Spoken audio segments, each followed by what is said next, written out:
Hello, my lovely listeners. How are you today? I have had a glorious day, I must say. Met up with a bunch of friends in the park this morning for a few hours, and then met up with one of my absolute besties and my best friend from childhood for a few hours today, so we can go over our Dungeons and Dragons character sheets, which I thought was wholesome, good fun. We're both hooked on Baldur's Gate 3, so it's been really fun to actually dip our toes into Dungeons and Dragons proper. It's something that I always knew that I'd love, but I just got so scared because there's so much of it. There's literally decades and decades of rules. But my dad used to tell me about playing it and like the character sheets and all that kind of thing. So I always knew that I would love D&D, and I never tried to find a group or anything like that because I just got nervous. But yeah, I did a one shot the other day and it was so much fun. We had an absolute blast. So yeah, very much hooked on trying it again. I think this episode's going to be a little bit of a short and sweet one, my darlings. And I think that's okay, isn't it? Because not all topics have a lot to say. Or I don't have a lot to say about a lot of topics. No, that's not right either. Some topics are just going to be shorter than others. Okay, thank you. For those of you who have listened to the podcast before, you know that every episode we cover one of the 6 Celtic nations. And for the very, very observant of you, you'll know that the cycle is always the same, right?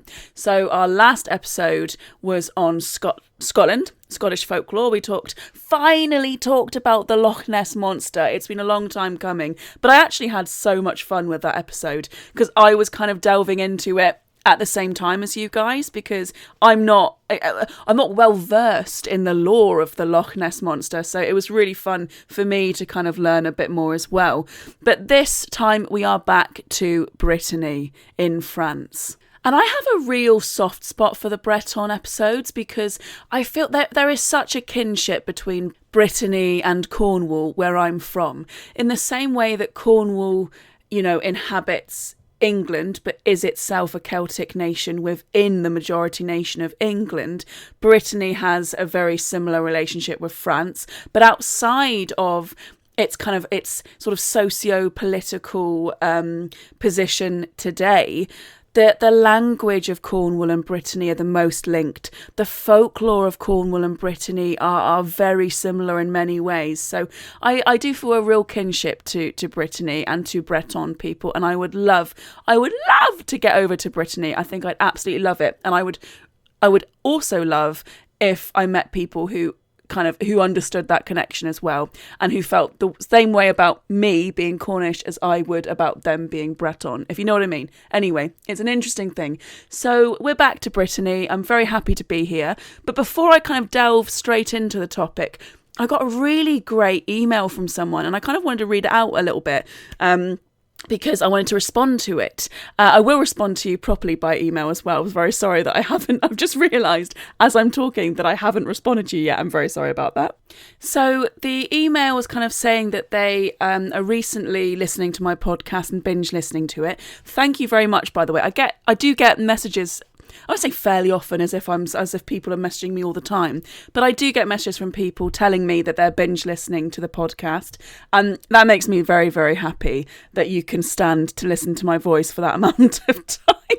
But also very, very apologetic that when you come to the end of the episodes, there's always a bit of a wait for the next one. But they had mentioned that they just listened to the episode on the Breton Iannic-ann-ôd, which was another one of my favourites to do. Absolutely love that folklore. And then they were kind of asking about deaf folklore, really. And they said, how has the separation from death affected modern folklore about death? How did the prevalence of death before modern medicine affect the widespread use of deaf folklore? And how did deaf folklore help people to cope with death? Now, I'm not an expert on death, I'm not a psychiatrist, a psychologist, I'm not an expert whatsoever. I don't work in a hospital. I've never really been around a lot of death. But I find this topic absolutely fascinating. And this is directly really relevant to the topic that I'm talking about today. And I'm going to cushion my little topic within this wider discussion on death and deaf folklore. So if discussions on death kind of stress you out, upset you for any reason, please feel free to, gently skip over this episode if you think it's going to be a bit too much for you, and absolutely understood if it is. But from my point of view, a lot of folklore concerns death. So I think I've said it many times before, but folklore kind of serves many different purposes, right?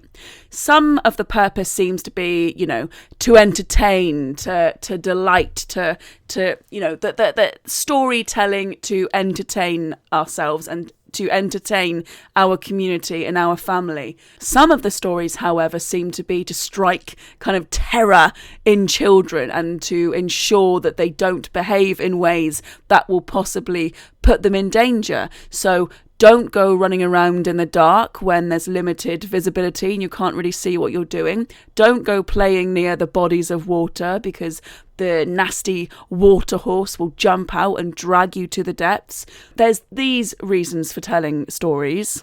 But I also love this concept of using folklore to discuss really contentious or difficult subjects.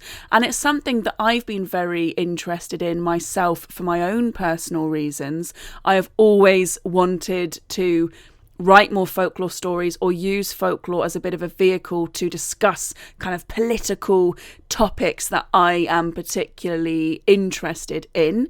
You also see it in terms of things like, did any of you read the Witcher books or watch the Netflix series or play the games? My introduction was playing the games first, actually. And in Witcher 3, certainly, there are some amazing, really difficult subjects. Subjects like, to delve into it, miscarriages, subjects like rape, subjects like really nasty, difficult things that you can explore through folklore, that you can explore through fantasy and through kind of fantastical creatures and scenarios. So I think folklore can be a really incredible way to explore the difficult concepts, and as part of that, to explore death and either what happens after death or what happens kind of around the death itself.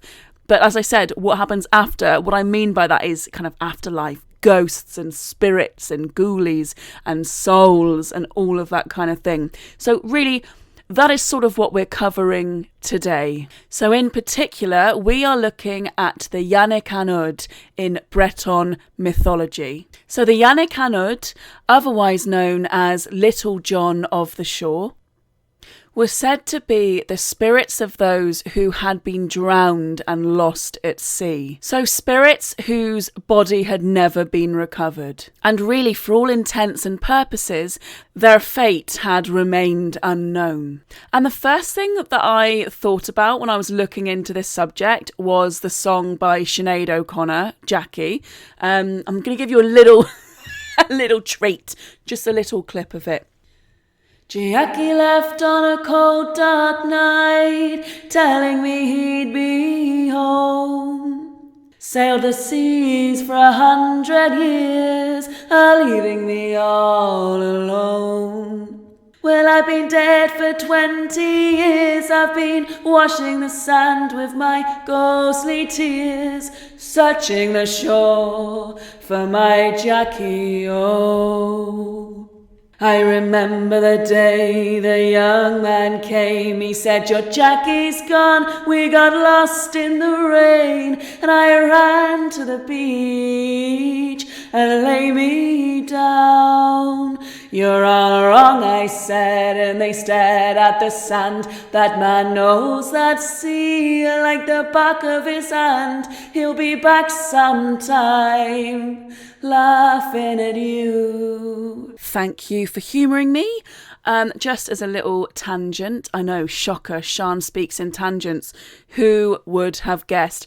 Sinead O'Connor was probably the one celebrity that I've genuinely felt the most grief over when I heard of her passing. I was sobbing my eyes out when I heard about that. Anyway, love Sinead O'Connor, love that song, and that is the kind of feeling that I was thinking when I first delved into this topic. So not only is it sad to imagine the lost souls themselves, like these lost drowned souls, it's also really sad and tragic to imagine the people that they left behind and the people who never really got any closure on what happened to them. They're just left waiting for the rest of their lives, waiting for these people to come back or waiting to hear any kind of news on their fate and unfortunately never getting it. So I don't really know if it would bring comfort to those left behind to imagine their loved one as a lost soul, a spirit wandering the coast, just melancholy and screaming, yo, yo, yo. It's kind of a sad, tragic thought, really. The sort of primary source for the Iannic-ann-ôd is from Anatoly Lebraz's The Celtic Legend of the Beyond, and that is, Iannic-ann-ôd is not evil, provided one does not amuse oneself by sending his plaintive call back to him. Woe to the imprudent who risk this game. If you reply once, Iannic-ann-ôd leaps half the distance, separating him from you. In a single bound, if you reply a second time, he leaps half of the remaining distance, and if you reply a third time, he breaks your neck. I always find this idea of kind of like mutual respect between I suppose human beings and folkloric creatures to be really, really fascinating. It's popped up a lot when I talk about, like Cornish piskies and fairies and that kind of thing. This idea of if you are disrespectful, then you will suffer the consequences. Whereas if you show respect, you are much more likely to not have something bad happen to you. And in a way, folklore is also, it can be moral tales. These can be stories in which to instill a moral code into you, in which to teach you manners. But the folklore of drowned souls is nothing new, and it isn't unique or specific to Brittany either.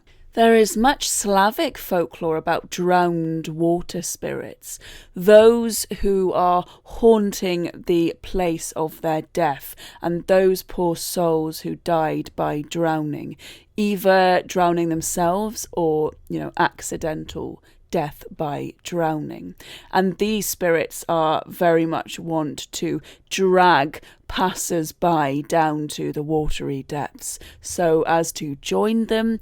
Who knows, but they are a little bit more spooky and scary. And I would assume that any region of the world that has bodies of water, be they the sea or Great Lakes or even rivers, will probably have its own water folklore and will probably have very similar stories of spirits who represent the drowned and lost dead.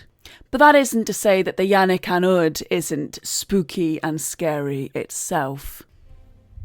Imagine a night where you are feeling restless, where the comfort of sleep cannot find you. Your thoughts rush through your head, clinging on to one you loved, lost at sea, and drowning in the pit of uncertainty over their fate. Are they still out there?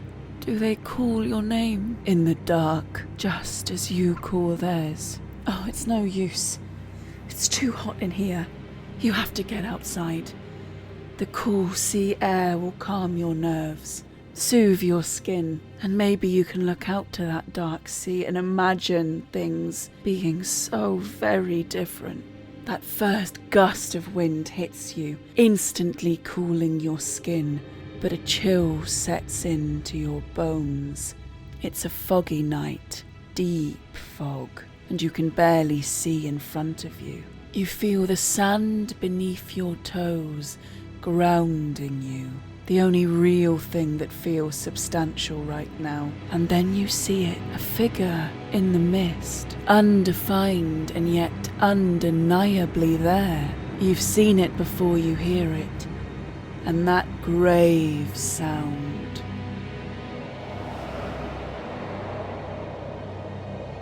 Your heart is seized with grief, and now anger. "Do not take me for a fool," you cry. "This is no night for jests." Still you hear it, that awful sound, and so you mock them back. This jester, this cruel soul, to mock you so. And no sooner have you copied the call than the figure closes the distance and is now decidedly closer to you. This is no joke, you realise. This is a spirit of the sea, and it cannot be. But perhaps, were you to call again, you'd know. And so you do. And no sooner do you call, but the figure appears directly in front of you. Is this a strange and cruel dream? To bring you so close to the one you loved, and yet so very far. You make out no features, see no face, and yet that tone of voice, that presence, you cannot deny it to yourself. And were you to just call one more time, could you finally be reunited? Could you wake from this living nightmare? You've yet to utter the third call, and the figure in front of you begins to fade. You are terrified beyond belief, and yet you do not want it to go. You do not want to be left alone again. But this is a shadow, a memory of a memory. This is the Iannic-ann-ôd. And that was the Iannic-ann-ôd. Hopefully you enjoyed that. I'm always really interested in discussions around death and death folklore. So I would be really, really interested to hear from any of my listeners what your thoughts are on folklore surrounding death and death folklore. Does it bring you any peace? Does it frighten you?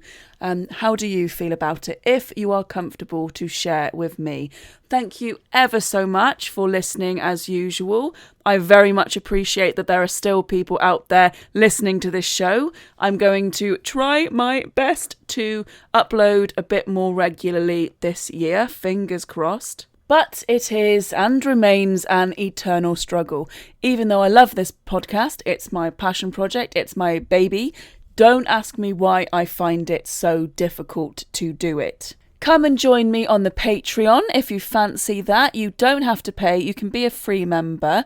I'm going to hopefully start posting more stuff on there again. And I remember we did do a storytelling session once, and it was super, super, super fun. And I would really like to do one of those again. I've got a little card game that's a storytelling card game, and we made up a story kind of on the spot together. And it was heaps of fun, and I would love to do something like that again. So come and join me over there and have a lovely rest of your week. Enjoy the Easter holidays. Lots of chocolate, lots of egg hunts, lots of resting, I hope, lots of sniffing all of the gorse that's out and all of the lovely flowers that are starting or have very much bloomed, and I will see you next time. So I realised that I didn't have an intro to this episode. I really don't like my intro, so I really need to redo it actually. Let me know if you missed having the intro, or actually you didn't miss it at all and you don't like it either. Anyway, here's my terrible outro. Thanks. I am your host, Sian Esther Powell, and that has been another episode of the Celtic Myths and Legends podcast. If you would like to find it elsewhere on the interwebs, you can also find me on Twitter at Celtic Myths Pod, on Facebook under Celtic Myths and Legends Podcast, on Patreon at Celtic Myths Pod, as well as Instagram at Celtic_Shan, and also CelticShan.co.uk. Thank you, Muraz, Diolch, Tachpalet, Guramahagat, Tragare, Guramayed. Thank you, and speak to you next time. Thank you.